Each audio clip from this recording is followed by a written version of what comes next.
Neemias, capítulo 10.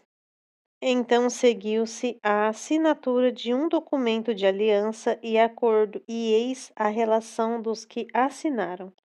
Neemias, o governador e líder principal, filho de Acalias, e os demais sacerdotes, Zedequias, Seraías, Azarias, Jeremias, Pazur, Amarias, Malquias, Atus, Sebanias, Maluque, Harim, Meremote, Obadias, Daniel, Gineton, Baruque, Mesulão, Abias, Miamim, Maasias, Bilgai e Semaías.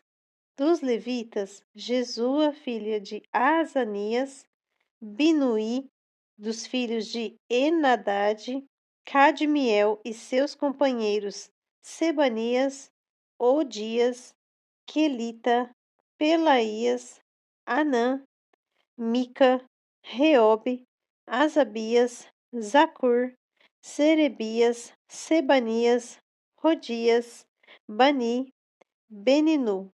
Dos líderes do povo, Parós, Paate-Moabe, Elão, Zatu, Bani, Uni, Asgade, Bebai, Adonias, Bigvai, Adim, Ater, Ezequias, Azur, Odias, Azum, Bezai, Harife, Anatote, Nebai, Magpias, Mesulão, Rezir, Mesesabel, Zadok, Jadua, Pelatias, Anã, Anaías, Oséias, Ananias, Hassube, Haloes, Pilea, Sobeque, Reum, Hassabna, Maazéias, Aías, Anã, Hanã, Maluque, Harim, Baaná e todos os demais membros da comunidade, os sacerdotes, os levitas, os vigilantes dos portões, os cantores, os servos do templo e todos os que se separaram dos povos de outras terras para dedicarem-se à obediência da lei de Deus. Suas esposas, seus filhos e filhas, bem como todos os capazes de entender. Agora se unem a seus irmãos, os nobres, e se obrigam, sob pena de maldição e debaixo de todos os compromissos inerentes ao juramento, a seguir obedientemente a lei dada por intermédio de Moisés, a serviço de Deus, bem como respeitar de coração a todos os mandamentos, juízos e orientações do Senhor Yahvé, nosso Deus. Prometemos não dar nossas filhas em casamento aos povos pagãos que nos rodeiam, tampouco aceitar que as filhas deles se casem com os nossos filhos. Quando os povos vizinhos, habitantes da terra, trouxerem mercadorias, provisões ou cereais para venderem no sábado ou em dia de festa, não compraremos deles, nos dias santificados para nós. A cada 7 anos abriremos mão de trabalhar a terra e perdoaremos todas as dívidas. Além disso, assumimos a responsabilidade de, segundo ordena o mandamento, dar anualmente 4 gramas de prata para o serviço do templo do nosso Deus, para a preparação dos pães consagrados, isto é, os pães que ficam sobre a mesa do santuário, para as ofertas regulares de cereal e para os holocaustos, os sacrifícios totalmente queimados para as ofertas dos sábados, festas de lua nova e das festas com datas fixas, bem como as ofertas sagradas para as ofertas do pecado, a fim de fazer propiciação por Israel e para as necessidades do templo do nosso Deus.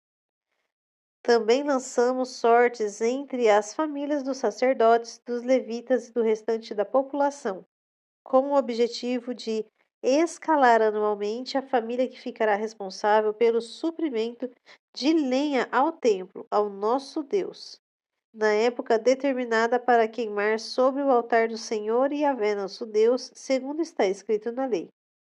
Da mesma forma, assumimos o dever de trazer anualmente ao templo do Senhor Yahvé os primeiros frutos de nossas colheitas e de toda a árvore frutífera, de acordo com o que também está registrado na lei.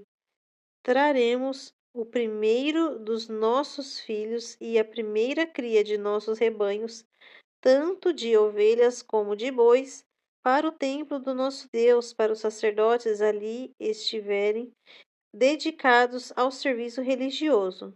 Traremos ainda para os sacerdotes, para os depósitos do templo do nosso Deus, a nossa primeira massa feita de cereal moído e as nossas primeiras ofertas de cereal, do fruto e de todas as nossas árvores, e de nosso vinho e de nosso azeite.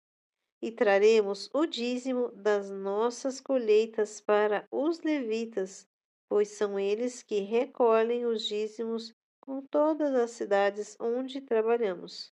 E um sacerdote descendente de Arão deverá estar acompanhando os levitas quando estes receberem os dízimos. E os levitas, de igual maneira, devem trazer todos os dízimos dos dízimos ao templo do nosso Deus, aos depósitos do templo. E os israelitas, inclusive os levitas, devem trazer ofertas de cereal, de vinho e de azeite para os depósitos onde se guardam os utensílios para o santuário. É onde os sacerdotes ministram e onde os vigias das portas e os cantores se posicionam. Eis, portanto, que não haveremos jamais de tratar a casa do nosso Deus de maneira desleixada.